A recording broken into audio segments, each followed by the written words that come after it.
Assalamualaikum warahmatullahi wabarakatuh. Waalaikumsalam warahmatullahi wabarakatuh. A'udzu billahi minasy syaithanir rajim.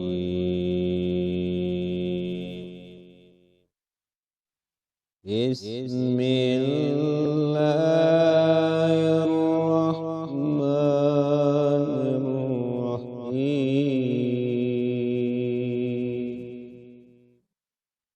Mathalul ladzina yunfiquna amwalahum fi sabilillah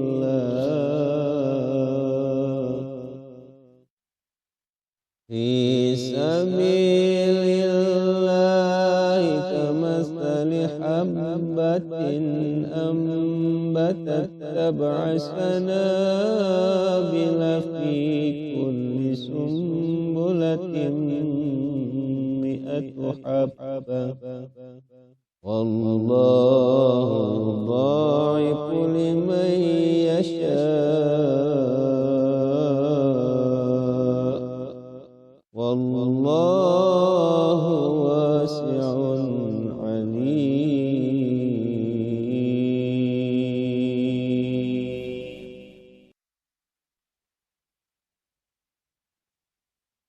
Masalul ladzina yunfikuna amwalahum fi sabilillahi kamasali habbah. Perumpamaan orang-orang yang mendermakan hartanya di jalan Allah ialah seperti menanam satu biji lalu menumbuhkan 7 tangkai. Dan setiap-tiap tangkai menumbuhkan 100 biji. Dan Allah yang telah melipat gandakan pahala bagi orang-orang yang dikehendakinya. Dan Allah maha luas serta maha mengetahui. Adik-adikku yang dicintai Allah Subhanahu wa taala, malam ini kita masih mengkaji tentang sedekah.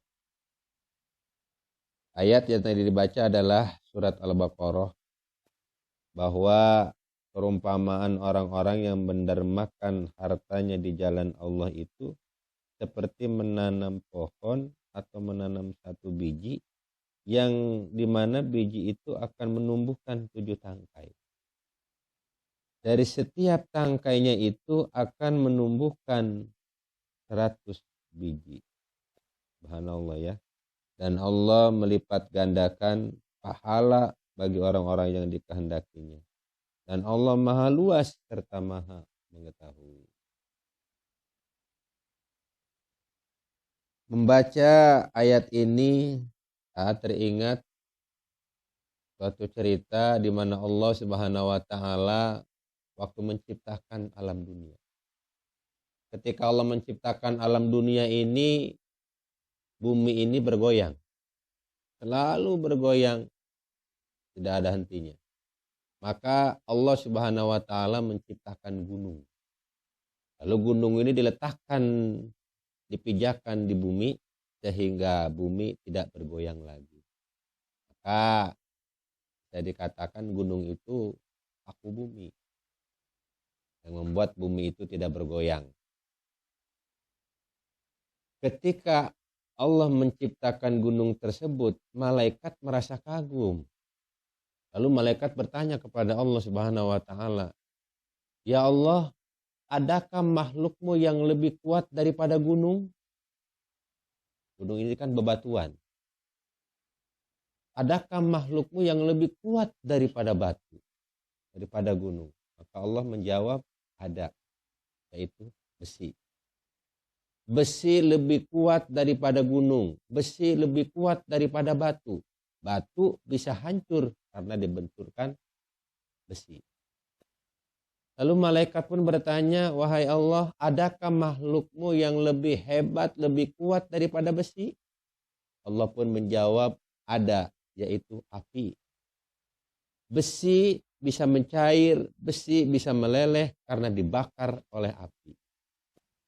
Lalu malaikat pun bertanya lagi, ya Allah, adakah makhlukmu yang lebih hebat daripada api?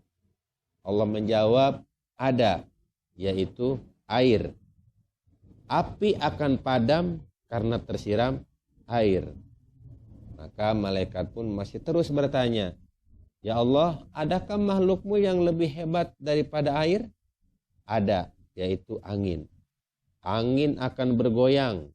Angin akan bisa tumpah ke darat sekalipun itu air laut karena tertiup angin. Maka malaikat pun merasa terkagum dengan angin itu. Dan malaikat pun bertanya, lalu masih adakah makhlukmu yang lebih hebat daripada angin ya Allah? Allah pun menjawab, ada, yaitu seorang anak Adam yang menjadi hambaku, di mana dia diberikan rizki yang luas, lalu dia menjadi orang yang dermawan. Orang-orang yang dermawanlah yang aku katakan makhluk yang paling hebat daripada makhluk yang lain.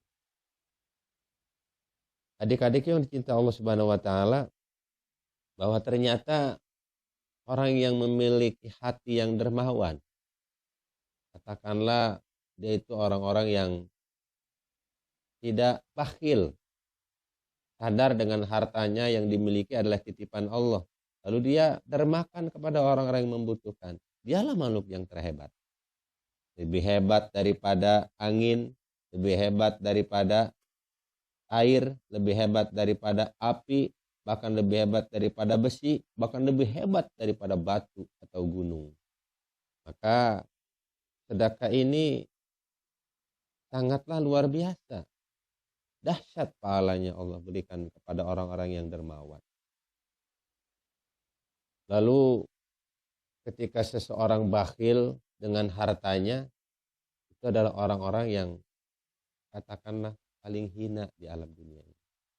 Allah paling tidak suka kepada orang-orang yang dimana hidupnya bergelimang harta, diberikan rezeki yang luas oleh Allah, namun dia bakhil dengan hartanya.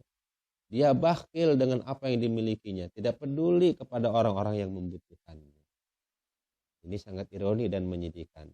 Yang pernah kita bahas bahwa orang-orang yang bakhil itu orang yang sangat jauh dari Allah, bahkan jauh dari manusia. Siapakah orang yang mau berteman dengan orang yang bakhil?